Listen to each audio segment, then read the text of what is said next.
Manpada police station येथे जो त्याचा पूर्वीचा मे महिन्यात जो गुन्हा दाखल होता, गुन्हा रजिस्टर क्रमांक 509/2025, जो मारहाण केली होती त्याने एका वॉचमॅनला आणि ते CCTV फुटेजसुद्धा व्हायरल झाले होते।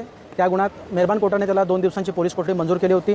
त्यानंतर सदर आरोपीला आज रोजी दुसऱ्या रिमांड कामी हजर केले असता मेहरबान कोर्टाने त्याची न्यायालयीन कोठडी त्याची रवानगी केली आहे 14 दिवसांच्या।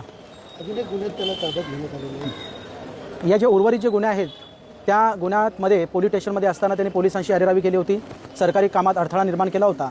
त्या विरुद्ध या आरोपीविरुद्ध मानपाडा पोलीस स्टेशन येथे नवीन गुन्हा दाखल करण्यात आला। त्याचा गुन्हा रजिस्टर नंबर आहे 881/2025।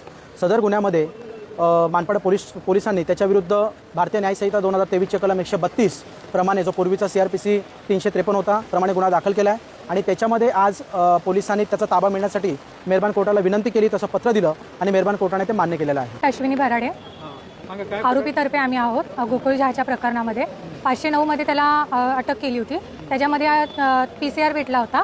आता सध्या आम्ही युक्तिवाद केल्यामुळे MCR 14 दिवसाचा त्यांना MCR भेटलेला आहे आणि त्यांनी सरकारी कामामध्ये अडथळा आणल्यामुळे पोलिसांची अरेरावी केल्यामुळे त्याला आता सध्या परत 1 दिवसाचं पोलिसांनी त्याला ताब्यात घेतलेलं आहे। तर ते उद्या त्याला ताब्यात घेणार आहे मानपाड्यामध्ये।